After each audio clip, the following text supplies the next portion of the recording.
Fugindo de Deus, nosso tema no livro de Jonas. Jonas você encontra no Velho Testamento, passando ali depois de Salmos, você vai avançando, Provérbios, Eclesiastes, Cantares, e você vai chegar então a Isaías, Jeremias, Ezequiel, Daniel, Isaías, Jeremias, Lamentações, Ezequiel, Daniel, Amós, Joel, Obadias, Jonas, no Velho Testamento. Vamos continuar nossa caminhada. Iniciamos na semana passada pensando em fugindo de Deus, certamente a maior das fugas possíveis. E hoje nós vamos focar em Jonas, capítulo 1, no verso 4 a 6, é o nosso foco, 1, 4 a 6. E há um verso aqui que define bem o quadro do livro, que é o verso 3. Mas Jonas fugiu da presença do Senhor, dirigindo-se para Tarsis. Já pensou no peso desta frase? Apenas ela, Jonas, fugiu da presença do Senhor. Nosso texto em Jonas, então, capítulo 1, vamos focar de 4 a 6, mas vamos começar com o verso 1 para recordarmos o cenário todo aqui, até esse ponto no livro, nesse início. Nós vamos ler então a partir do verso 1.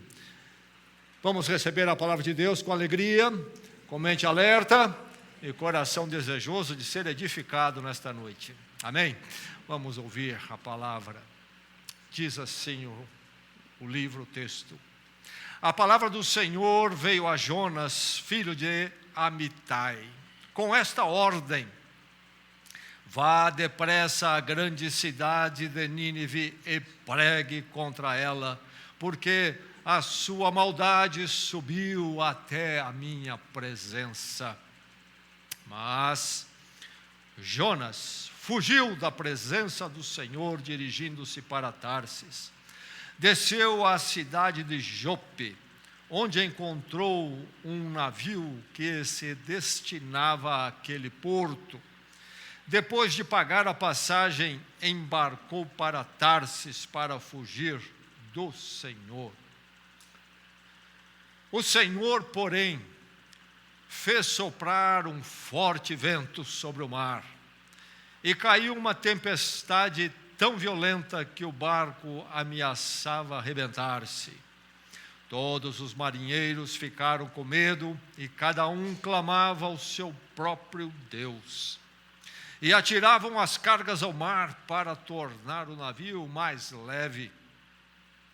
Enquanto isso, Jonas, que tinha descido ao porão e se deitara, dormia profundamente. O capitão dirigiu-se a ele e disse: como você pode ficar dormindo? Levante-se e clame ao seu Deus, talvez ele tenha piedade de nós e não morramos. Esta é a palavra do Senhor. Eu estava muito cansado, deprimido, sem dinheiro, muito magro, com problemas sérios dentários e saúde afetada. Estava cansado dessa vida. Era como carregar sozinho um piano nas costas. Quem disse isto? Bem, talvez alguns trechos poderiam ser da minha vida, mas não são palavras minhas. Isso foi dito por Igor Ferreira da Silva. Você deve se recordar dele, foi um promotor que foi acusado de assassinar sua esposa aqui em Atibaia. E ele, segundo a polícia, a investigação, tentou se safar, dizendo que eles haviam sido assaltados, mas se entendeu que na verdade foi ele quem a matou com um tiro dentro do carro. O crime foi em 1998 e quando ele foi condenado em 2001, ele fugiu para não ir para a cadeia. Fugiu. A polícia não o achou, ninguém o achava. Certamente contou no início com grande apoio e conseguiu se evadir. Por anos, por 8 anos ele fugiu. E nunca foi achado pela polícia, mas em 2009, então 8 anos depois da fuga, em 2009, ele mesmo se entregou. A polícia não encontrou, a polícia não foi que fez uma ação e conseguiu prendê-lo. A polícia o prendeu porque ele se entregou. E porque ele se entregou depois de 8 anos em liberdade, fugindo. Estava muito cansado, deprimido, sem dinheiro, muito magro, com problemas dentários e saúde afetada. Estava cansado dessa vida. Era como carregar sozinho um piano nas costas. Fuga. A fuga é perturbação. Sempre é. Fuga é perturbadora. Toda vez que entramos em fuga, preste bem atenção nisto. Creio que ninguém aqui está fugindo da polícia, cometeu um crime, espero que não, mas é muito fácil fugirmos do Senhor. Talvez alguém aqui está fugindo do Senhor por não ter ainda encontrado com Ele na cruz em Cristo, no perdão conquistado por Cristo. Há alguém assim que nesta noite, esta palavra é para você. Fugir do Senhor é perturbação, é perturbador, tem consequências de perturbação. Preste bem atenção nisso. Fugir do Senhor. Cristo na cruz é Deus chamando você. E você não ir ao encontro de Deus através do Cristo crucificado, é você entrar em caminho de fuga. Não importa se você tem alguma fezinha, como dizem, se você crê um pouco em Deus. A questão é o encontro com Deus através do Cristo crucificado. Ele morreu a minha morte, sou pecador e culpado. Preciso de perdão que eu não mereço, não posso conquistar. Preciso de graça. Cristo tomou meu lugar. Aquilo que eu não podia fazer por mim, Ele fez. Satisfez a justiça de Deus.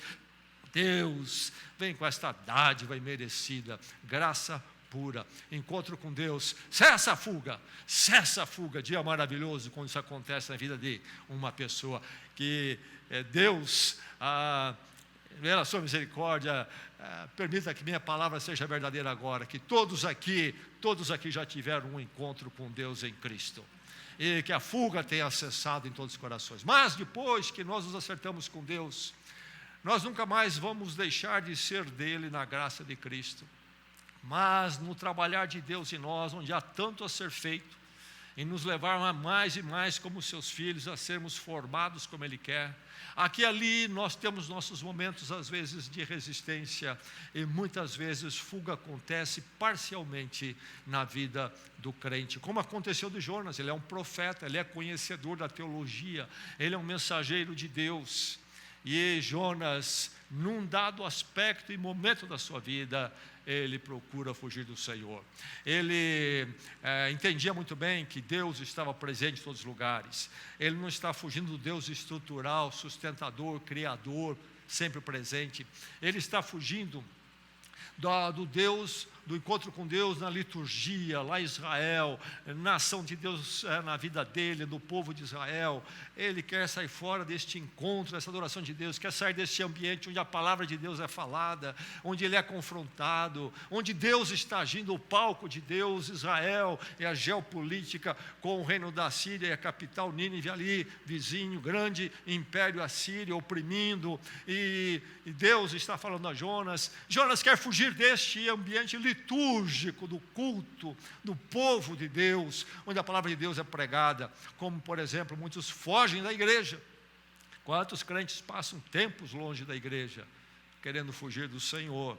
Então, fuga, seja qual for a natureza da fuga, ela sempre será perturbadora. Foi na vida de Jonas e é na vida de todo crente. Se alguém aqui que já é do Senhor em Cristo, mas há uma área da sua vida onde você está fugindo, ouça o livro de Jonas. E preste atenção, porque isto, de alguma forma, está trazendo perturbação. Você pensa que não, você vai sublimando, mas há consequências que vêm para tumultuar em alguma forma, e é preciso uma grande ginástica para lidar, sublimar, administrar o desconforto que tudo isso possa trazer. Que Deus nos livre nesta noite de qualquer fuga que esteja em qualquer coração aqui. A fuga é perturbadora. Para o fugitivo, primeiramente, certamente. Jonas se torna uma pessoa que perturba.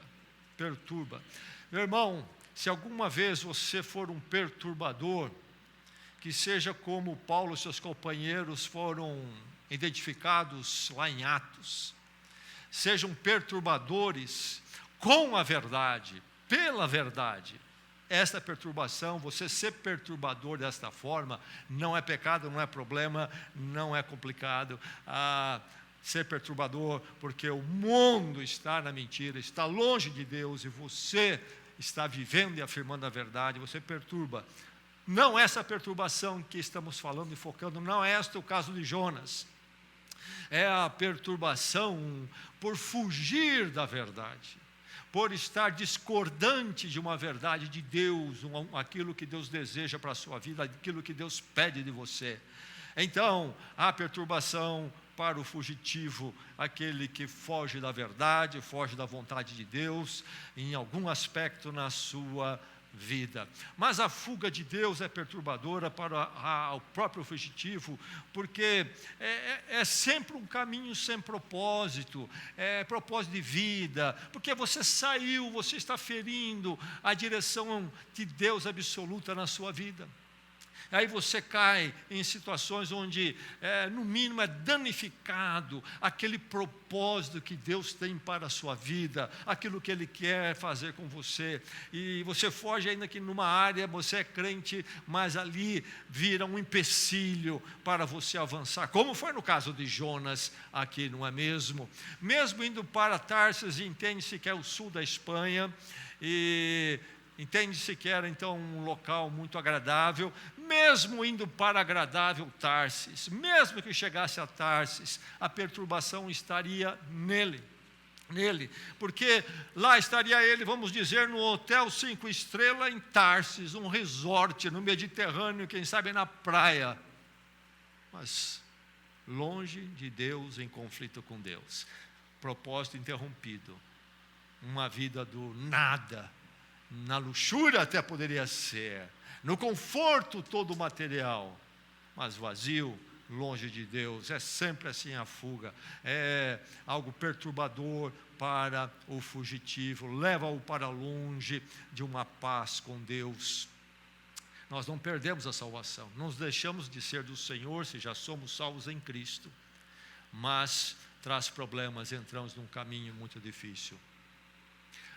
Uma vez cheguei em casa e eu percebi que, diferente das vezes que eu chegava, minhas filhas iam correndo para me abraçar e falar comigo, ninguém apareceu. E aí comecei a pensar o que aconteceu, casa muito quieta, fui encontrar as duas no quarto bem encolhidinhas e quietinhas, pequenas ainda na época, talvez 4 anos, nem 5. Logo percebi. Haviam feito algo que não eram para fazer, eu havia dito claramente. E agora, como que se escondendo ali no quarto, meio quieto, tentando evitar estar comigo face a face. Deixaram de ser minhas filhas? Nunca, jamais deixaria por causa de algum erro. Eu jamais iria deserdar minhas filhas por causa de um erro. Mas a comunhão, o andar com Deus está abalado. E aí a alegria foi embora, e o abatimento chegou. Mas é interessante ver este livro de Jonas, quem escreveu o livro realmente é uma pessoa que sabia contar. Esse livro dá um filme muito interessante. Ele é cheio de surpresas, é de momentos tristes, momentos que chocam a gente, ficam até humorísticos momentos.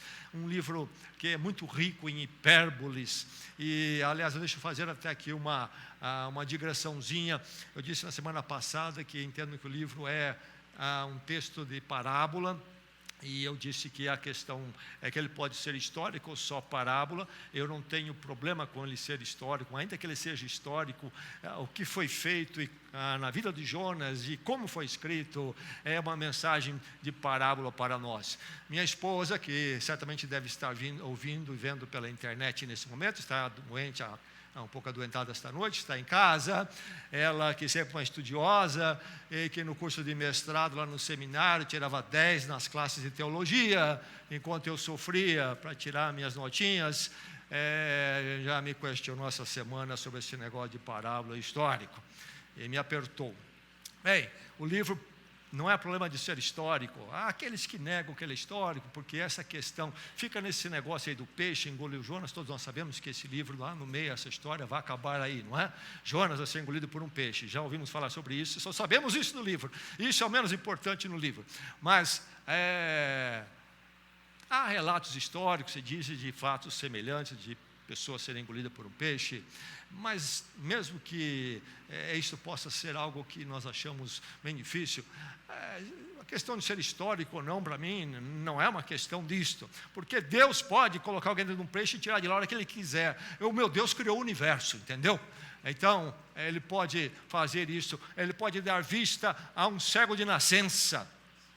Isso não adianta pesquisar na medicina, tentar explicar, porque é um absurdo. A medicina lida com aquilo que Deus permite o ser humano fazer, e essas coisas extrapolam todos os conhecimentos humanos. Então não é essa a questão, estou falando da estrutura literária e a forma que é construída para caminhar para o seu apogeu, o ponto final e a lição que nós temos aqui. Mas enfim, é interessante ver como há uma dinâmica aqui, da figura, da força do verbo descer. Jonas é o camarada que vai descendo, entendeu? Vai descendo. Ele é chamado por Deus para ir para a Nínive, capital lá do Império Assírio. E entende-se até que não era ainda a capital literalmente na época, mas parte ali do contexto, era uma forma de identificar, era uma grande cidade. Enfim, ele é para ir para lá. E isto é, ele iria para o leste, 800 quilômetros de Jope, para onde ele desceu, 800 quilômetros, e para o leste, para o oriente.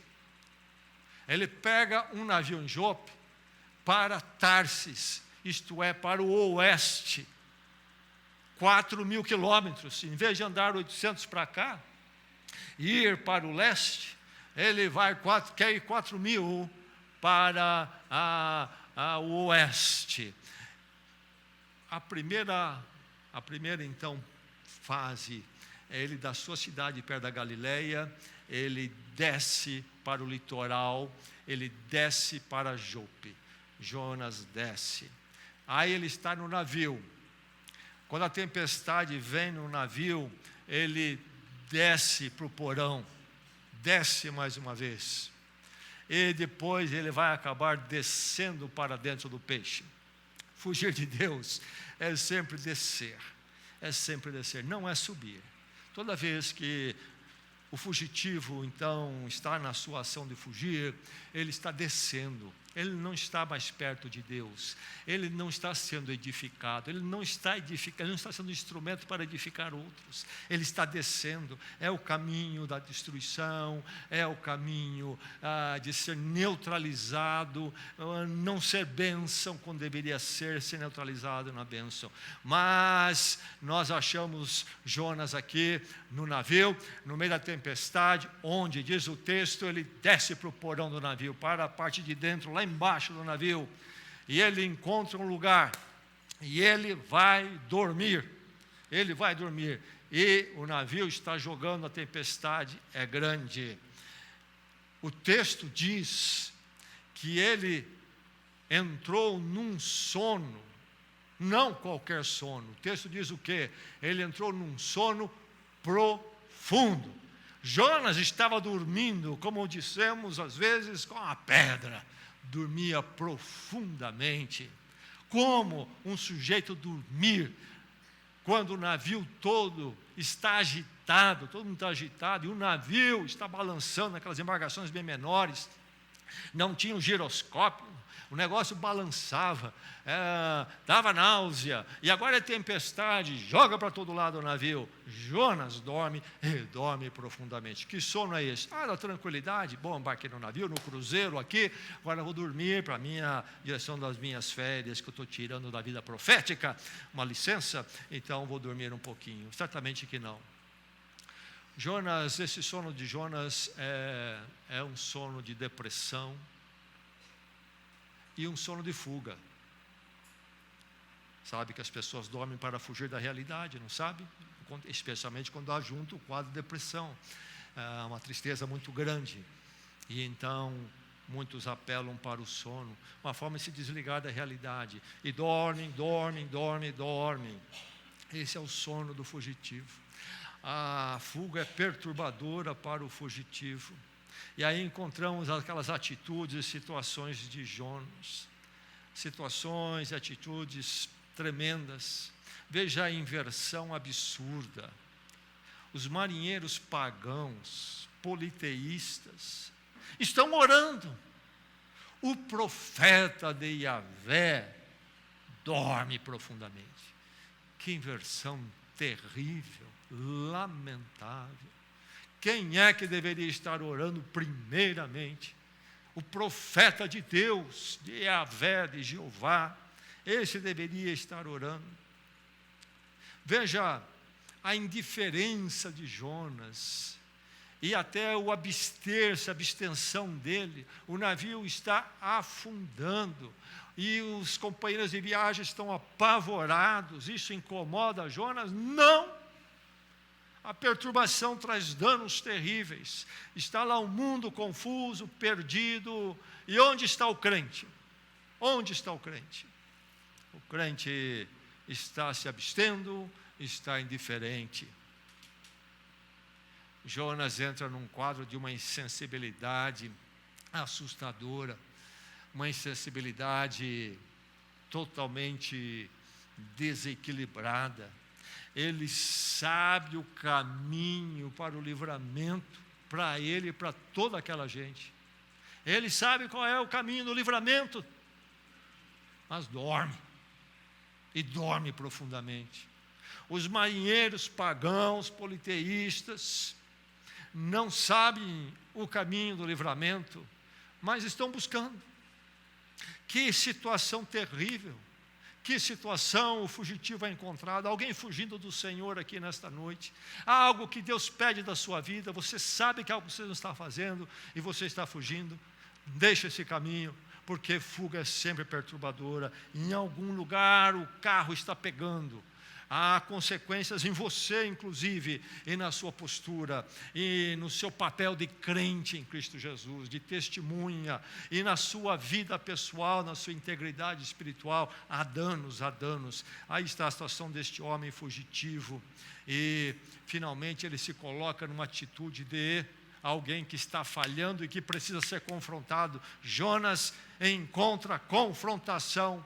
O capitão do navio vê aquela situação toda, ele conhece a lista de passageiros.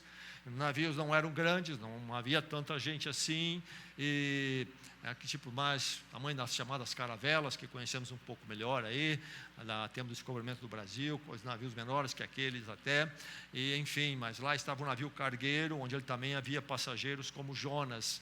E o capitão conhece, e ele está vendo tudo aquilo ali no converso, o que está acontecendo, todo mundo em atividade, as ondas batendo, o navio virando, e ele vê, está faltando um. E ele desce e vai procurar em algum lugar. Será que ele já foi? Uma onda lavou esse camarada e levou ele embora?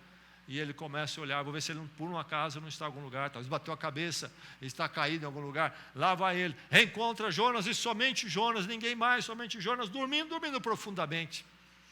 Ele então faz o quê? Ele não faz como a sua mãe fazia. Acorda, por favor. Está na hora. Você não acordou ainda. Meu pai fazia diferente. Já contei para vocês? Meu pai, domingo de manhã especialmente, já chegava abrindo janela, já chegava puxando o cobertor. Morávamos no Rio Grande do Sul uma vez, o inverno terrível. Aí ele puxava o cobertor. Era um momento de grande raiva contra meu pai.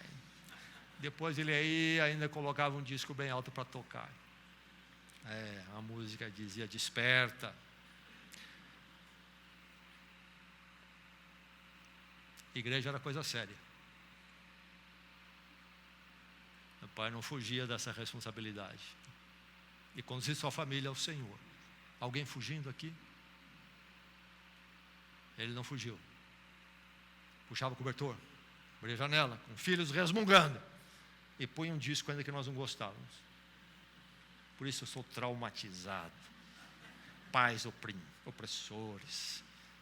Meu irmão, quando você corrigir e ensinar seu filho, ainda que ele faça cara feia no momento, mas se ele souber que você o corrige pela verdade, e porque você o ama, não há traumas. Não há traumas. Há coração torto às vezes, que é outro problema. Aí entorta de qualquer jeito. O coração não pode entortar de todas as formas. Você pode ficar lá, acorda, filhinho, vai para a igreja e tal, e não querer nada com nada depois. Um dia o coração dele precisa se acertar com Deus. Mas enfim, como é que chega o capitão para Jonas? Encontrou um apenas dormindo profundamente. O que ele faz? Como você pode ficar aí dormindo? A pergunta que cabia do tamanho certinho para Jonas. Chamou a responsabilidade, questionou. Faltou chamar, ô seu irresponsável, como é que você fica dormindo? Seu inconsequente, seu indiferente, você não se importa com nada, como é que você pode estar aí dormindo nesse momento? Está todo mundo, os seus companheiros de viagem estão sofrendo lá e você dormindo, que sem vergonha que é você. É mais ou menos isso que está aqui, a Bíblia não escreveu isso, tá? Mas é mais ou menos isso aí. Capitão, homem do mar, rude, acostumado às durezas, lidando sempre com marinheiros, homens ali, também rudes, né? Certamente não havia muito polimento. E mais, levante-se e clame ao seu Deus. Você não quer clamar? Não, levante-se e clame ao seu Deus. Por favor, vamos levantar, clamar ao seu Deus. Levanta agora, meu amigo. Senão, será que ele... Não sei se Jonas estava num tipo de uma rede... não sei onde ele deitou lá, como é que eram essas acomodações. Às vezes eu tenho receio quando eu leio essa passagem que faltou aqui dizer, ele deu um chute na rede dele, mas é alguma coisa nesse sentido. Levante-se e clame ao seu Deus. Aí nós temos então essa confrontação do capitão. Sabe, quando você está em fuga do Senhor, você é confrontado. E aí vem as ginásticas para lidar com isso no dia a dia. É verdade ou não é? Você é um crente em Cristo Jesus. Talvez você não é. Você sabe que se você tem o seu encontro com Deus, e você tem ouvido o Evangelho, você diz não. Este não exige uma ginástica, uma energia grande de você sempre. E uma forma de sublimar, fuga. Mas se você é crente, há algo na sua vida que Deus está falando e você também diz não, você é confrontado, não é? E aí, como Jonas, eu começo a evitar a igreja ou pregação da palavra, ou leitura até da palavra na minha casa, até eu procuro evitar os louvores, porque mexe comigo, e em algo que não está como deveria ser. A confrontação vem, e a confrontação sempre vai nos levar a um sim ou um não. Seja o caminho que eu tomar, ou será um sim ou não. Eu posso não dizer não, mas é um não, se eu não disser sim. Enquanto eu não disser sim e dar a meia volta, eu estou dizendo não. E há muitas formas de dizer não. E de Jonas é lamentável. Qual é o caminho do fugitivo Jonas, quando Deus permite que este homem pagão, rude até, confronte ele, sacuda Jonas lá naquele navio? Você não vê Jonas pulando da cama, pois não, ó Senhor dos céus e da terra. Não, o texto não diz isso. Jonas não entra em oração. O capitão disse, ore ao seu Deus, talvez é Ele que vai nos livrar aqui. Jonas não entra em oração. Mesmo nesta hora da confrontação, Jonas está em silêncio. Ele continua em silêncio, ele não diz sim nem não. Parece que está resolvido, não está. Jonas está dizendo não para o Senhor. Ele não está dizendo sim. É hora para pular da cama e dizer: realmente está acontecendo por causa de mim. E eu vou clamar ao Senhor em arrependimento. E eu vou orar por vocês também. Mas é complicado para mim isso. Eu estou com dificuldade com Deus. Eu estou de birra com Deus. Eu estou chateadinho com Deus. Não vou orar. Não vou à igreja porque eu estou chateado. Como é que eu protesto diante de Deus? Eu jogo na igreja. A igreja é um saco de pancada. É o pastor, às vezes. O pastor também é saco de pancada. Então, se eu der um chute no pastor, é como se não, Deus vai ver isso aí. Enfim, há caminhos do coração humano. Perturba muito, perturba o fugitivo. É terrível. Alguém fugindo do Senhor, alguma área que Deus tem falado com você, não fuja, meu irmão, não fuja, minha irmã. Se você não conhece a Cristo e você não se acertou com Deus, acerte-se, não fuja.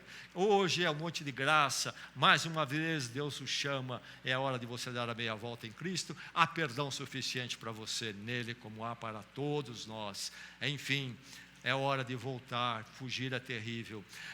Fuga é sempre perturbadora, não somente para o fugitivo, mas também para os outros, para quem está à volta. Aqui nós temos os marinheiros. Marinheiros que não são crentes. Mas sabe, esses marinheiros não têm nada a ver com a encrenca de Jonas com seu Deus. Mas estão sofrendo as consequências de um crente que não vive no seu ambiente o que ele deveria ser. Os marinheiros são vítimas e percebem que eles estão sujeitos a se tornarem náufragos no mar tempestuoso. Os marinheiros estão tomados de medo. Os marinheiros buscam resposta para a situação. Qual é a resposta de tudo isto? Aí está a atitude do Jonas se esparramando nos outros, ainda que os outros nem sabem exatamente o que é o que está acontecendo. Você pensa que a sua fuga tem consequência só para você? Nunca pense assim. No mundo de hoje, esse negócio do individualismo, narcisismo, é a minha vida, aquele faz a vida dele, não importa para os outros, etc. É entre dois adultos, é aquela conversa toda. Não é verdade, meu irmão. Os meus caminhos têm consequência para as pessoas à minha volta, desde os mais próximos até, em alguma medida, para a sociedade. Não é verdade esse individualismo. E assim também não é verdade com relação às minhas atitudes diante daquilo que Deus pede de mim, aquilo que Deus pede de mim. O capitão também sofre. O capitão é um sincretista, um politeísta. Ora por o seu Deus, estamos orando para o nosso. Um desses aí, acho que vai estar por dentro da questão aqui, vai resolver. Algum Deus aí vai resolver. Ele é um sincretista, um politeísta, e é um homem perturbado pela situação. Situação criada por quem? Por ele, o sincretista, politeísta, não criado pelo crente, que não está vivendo a vida com Deus e de alguma forma está afetando. Talvez você não está irradiando a verdade de Deus, você não está irradiando o Evangelho no seu viver, e as pessoas com isso estão sofrendo consequências que não conhecem. Sim, um afetar dos outros. Talvez você está afetando a sua casa, afetando o seu casamento, porque você em alguma área está fugindo de Deus. Você não está sendo aquilo que você deveria ser, aquilo que é devido para um crente. Você acha aquilo algo desconfortável, você não aceita. Eu aceito tudo de Deus, mas esse pontinho aqui não, e esse pontinho está trazendo problema para os outros, não somente para você, porque a fuga é sempre perturbadora. Aí está o capitão, e agora esse capitão, que já tem uma grande responsabilidade, navegar naqueles dias não era fácil. Agora esse passageiro vem complicar a vida dele, traz uma preocupação extra, mas um extra tremendo, coloca todo o navio em risco e todas as pessoas. E o capitão é este que procura e cobra participação. No meio de tanto desespero e correria, ele tem que sair atrás de um sujeito que sumiu e que não está sendo o que ele deveria ser, não se apresenta, podia se apresentar muito bem, o capitão nem sabe disso, mas está atrás dele. E se Jonas realmente se apresentasse, ele acabaria com toda aquela tragédia, possível tragédia. O capitão é esse que vai solicitar oração a um profeta que não ora. Há consequências. Eu perdi diante do mundo a minha moral de crente, porque eu não vivo como crente, eu sou um fugitivo lá fora, e aí eu não perdi a força, eu perdi a condição de resplandecer a verdade do Senhor diante das pessoas. A minha fuga me neutralizou. Eu sou um crente que é como um zero à esquerda.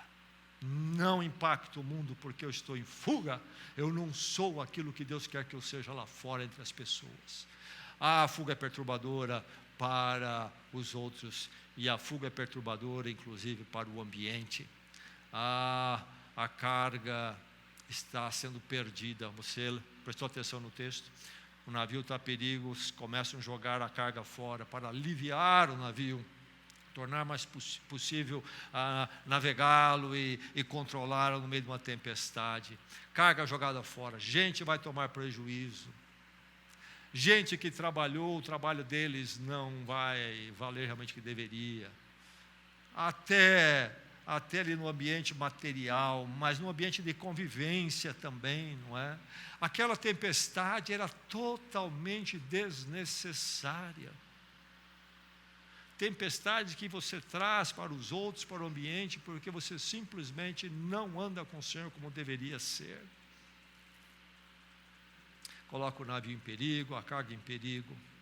Meu irmão, a sua fuga do Senhor, minha irmã, a sua fuga do Senhor tem implicações no ambiente da casa, tem implicações talvez nas finanças da casa, tem implicações no programa da casa, tem implicações na forma de se lidar com a mídia na casa, porque você é um fugitivo em alguma área.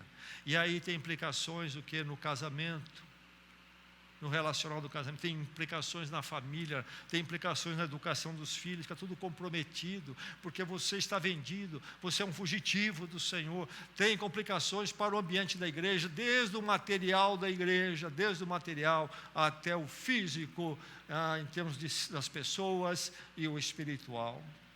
Tem consequências para a sociedade e tudo que nós somos. Há muitas consequências para o ambiente. A fuga traz perturbações. Meu irmão, quando nós pensamos em tudo isso, uma pergunta que precisa estar sempre diante de nós quando surge uma tempestade é: há lições nesta tempestade ou não? E qual é a lição? Pode ser que Deus está dizendo para mim que eu sou um Jonas, eu estou em fuga, Ele está lidando comigo porque eu sou um fugitivo. Mas pode ser que a tempestade não seja por causa da sua fuga, mas a verdade é o seguinte: seja por uma intervenção específica, corretiva de Deus, ou não, toda tempestade tem uma lição. Mesmo que você olhe uma tempestade, meu irmão, na sua vida, e não é uma correção, uma ação específica, corretiva de Deus para acordá-lo em alguma área, ainda aí há lição, para aquele que não é fugitivo do Senhor. Há algo a aprender ali. Deus tem propósitos, são propósitos divinos, por isso são propósitos soberanos, são propósitos especiais e sublimes, em todas as situações que vivemos, particularmente naquelas quando nós somos corrigidos, por causa dos nossos caminhos de fuga, nossa ação fugitiva, vem algo à nossa vida e nós sabemos que é porque nós estamos fugindo. E meu irmão, se você está fugindo, a melhor coisa que vai acontecer na sua vida é uma tempestade.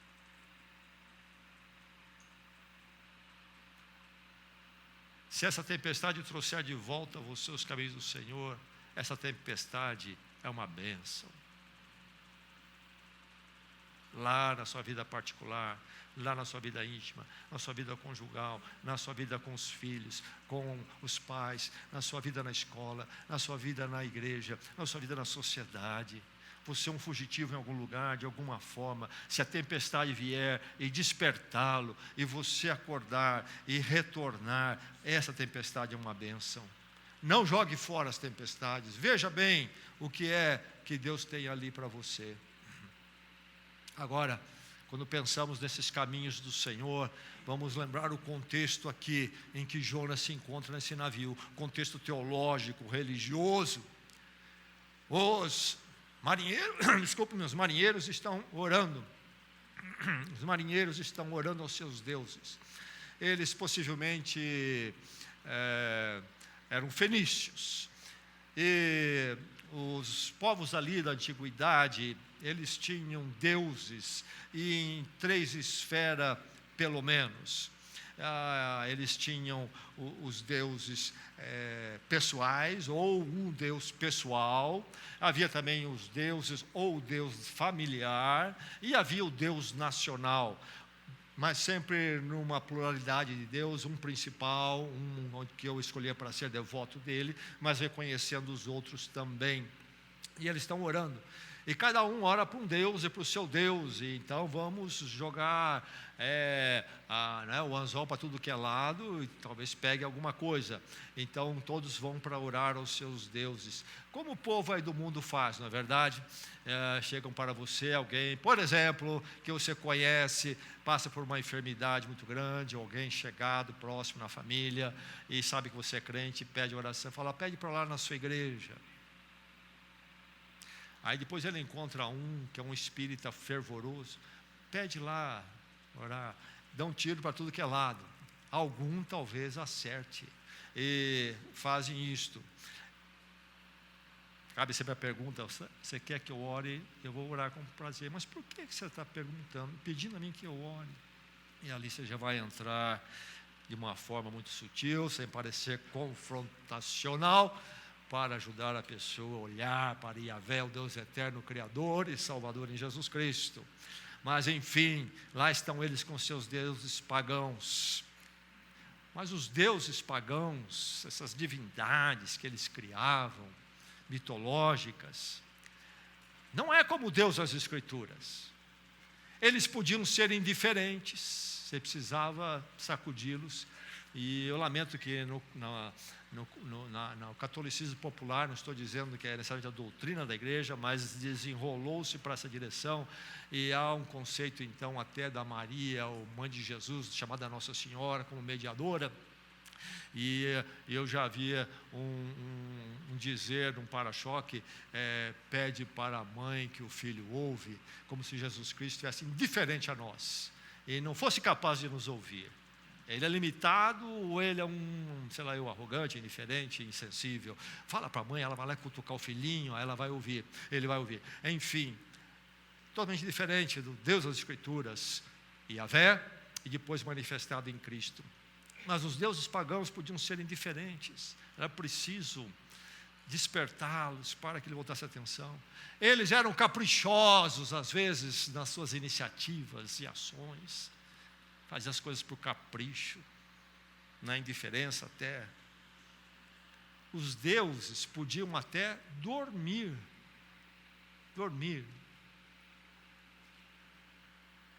Eles às vezes se iravam, eram neurastênicos, de repente ficavam nervosinhos, e era preciso, sabe o quê?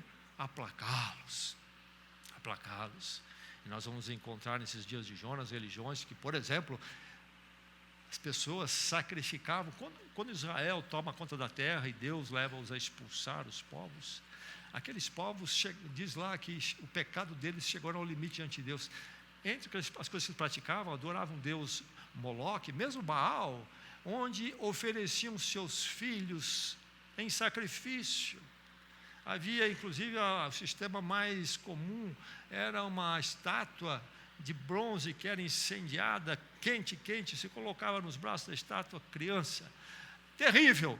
Irmão, você não entende o que o Evangelho fez com o mundo. É tremendo. coisas que o Evangelho fez. Mas, enfim, esses deuses se iravam e precisavam ser aplacados com ofertas e ofertas e ofertas. Crentes que ainda não entenderam a misericórdia e a graça de Deus em Cristo plenamente, pensa que Deus precisa ser aplacado. Meu irmão, tudo que nós fizermos deve ser, e devemos fazer, mas sempre consequência, resposta nossa à graça de Deus, um Deus gracioso. E não porque nós vamos aplacá-lo, jamais, jamais. Mas eram assim os deuses desses homens. Então, uma experiência, uma tempestade como aquela, na visão teológica, religiosa deles, era algo apavorante. O que acontece? Está o meu Deus irado, está caprichoso, eu preciso aplacá-lo, o que acontece com ele? Ou será que agora ele está dormindo, eu preciso acordá-lo? Yahvé, Jeová, Deus Pai, a Trindade com Deus, o Filho Jesus Cristo, o Deus do amor, o Deus do pacto, pacto com Israel, pacto conosco em Cristo. Esse Deus das Escrituras, primeiramente, é um que não dorme, diz o Salmo 121, não é mesmo? Ele não pestaneja, nem dorme o guarda de Israel, diz o Salmo. Aleluia ao Senhor por isto. Você dorme, meu irmão, e pode dormir porque Deus fica acordado. Pode dormir. E mais, Ele está sempre no controle. E mais, Ele não se move por capricho, por ira gratuita, porque algo simplesmente não foi da vontade dele, caprichosa, no sentido de caprichosa. Deus, em tudo que Ele faz, inclusive, quando a Bíblia fala dele ficar irado, não é por mero capricho, é a aversão dele ao mal. Ele não pactua com o mal. Então, esse Deus Yahvé é um Deus que intenciona sempre a justiça, a retidão, e sempre oferecendo a graça. E esse é um dos problemas de Jonas, ou melhor, o problema de Jonas, porque Jonas foi enviado para pregar justiça a Nínive, povo pagão, terrível, povo terrível, violento. E Jonas não vai para pregar, depois ele explica, porque eu sei que meu Deus é um Deus não somente justo, mas também gracioso. Se aqueles ninivitas se arrependerem, Ele vai perdoar. E eu não posso tolerar ver Deus perdoando esse pessoal. Deus que trabalha sempre com a justiça e graça. O que é a cruz? A cruz é a única no cristianismo, no Evangelho, não há nenhuma outra religião, porque não há um Cristo que possa ser crucificado nelas. Mas o que é a cruz? A cruz é tremenda. Na cruz, ela com seus dois braços, é um equilíbrio teológico que responde a nós com a maior das profundidades. Na cruz, um braço, podemos dizer figurativamente, a justiça de Deus é feita, a ira dele contra o mal e o pecado cai ali naquela morte terrível que Cristo suporta em nosso lugar. Justiça é feita, Deus não pactua com o mal, Deus não é brasileiro, Deus não olha para o lado, Deus não coloca pano quente, o mal é mal e precisa ser punido. Mas também há o outro braço, que na cruz se revela não somente a justiça de Deus, mas se revela o amor de Deus em graça. Perdão oferecido. Esse é Yahvé, é o Deus que intenciona sempre justiça e graça. Deus está trabalhando na vida de Jonas e até aquele momento com os marinheiros, porque Deus quer fazer o quê? Trabalhar justiça e graça. Justiça e graça. E aí não é interessante notarmos, nós temos a soberania de Deus. Jonas não consegue fugir da ação de Deus. Deus controla o mar, controla a natureza, Ele é o Criador. Deus é soberano, absolutamente soberano. E Jonas? Jonas não é livre? Jonas é livre. Jonas é tão livre que ele, em vez de ir para Nínive, vai para Jope.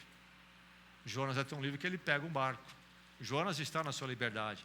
Mas a liberdade de Jonas é uma de tal poder, é uma criatura que agora adquiriu um tal poder e uma dimensão de liberdade que ele é páreo para Deus, não. Continua a liberdade os passos de Jonas, mas Deus trabalhando Jonas na sua liberdade, sem tirar dela, atuando na vida de Jonas e fazendo ele, na sua liberdade, chegar onde ele deve chegar.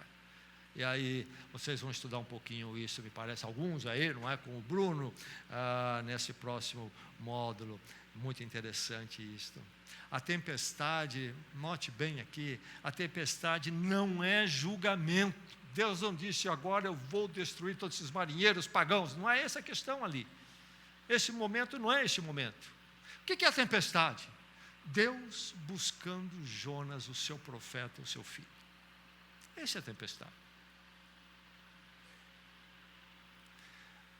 Deus não quer carga, meu irmão. Lembre-se disto. Você não vai fazer negócio com Deus. Alguém te pôs isso na sua cabeça que faz negócio com Deus?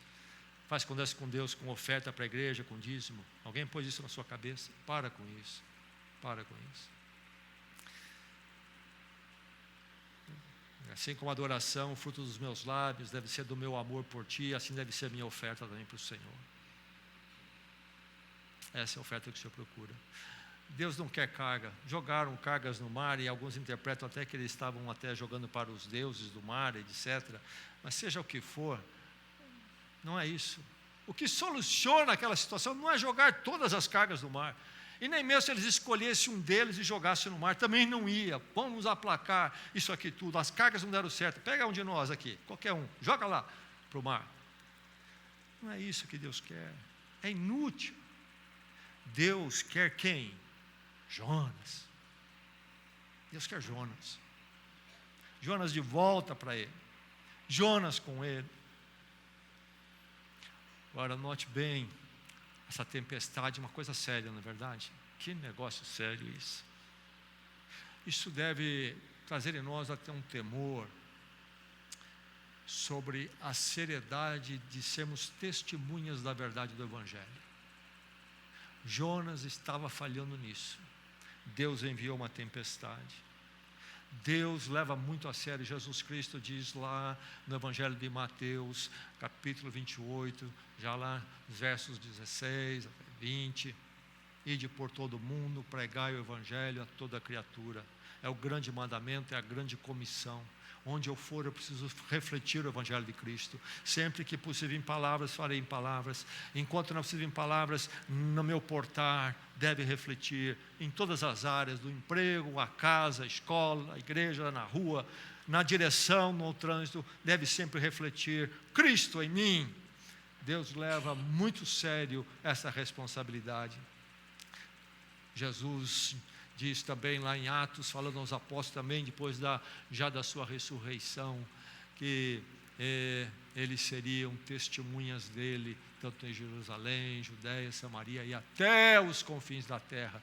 Meu irmão, eu e você somos chamados para ser luz. Você se lembra que a gente esteve aqui, nós vemos em Isaías, Israel foi chamado para ser uma luz para as nações e fracassou. E então em Israel, Deus traz um novo Israel, Jesus Cristo, e Cristo nos chama como igreja para ser essa luz. Deus traz uma tempestade porque um filho dele fracassou em ser luz diante do mundo, e falar da sua graça, seu perdão, chamar ao arrependimento. A desobediência de Jonas, fuga, perturba tudo. A tempestade é severa, mas muito maior, meu irmão, do que toda a perturbação e até a tempestade que Deus possa trazer, maior, por maior, terrível que seja essa tempestade, maior é a graça de Deus que não larga Jonas. Deus vai persegui-lo, Deus vai procurá-lo, e se ele trouxer a tempestade, porque você não vem de outra forma, meu irmão, pergunte, por que essa tempestade? O que Deus quer de mim? Onde eu estou andando? Será que eu sou um fugitivo? E que Deus possa fazer de todos nós, não aqueles que correm de Deus, mas aqueles que correm com Deus, para a glória dEle, e bênção das nossas vidas, bênção do nosso ambiente, e bênção dos outros à nossa volta, a começar da nossa casa. Que Deus assim faça. Vamos orar.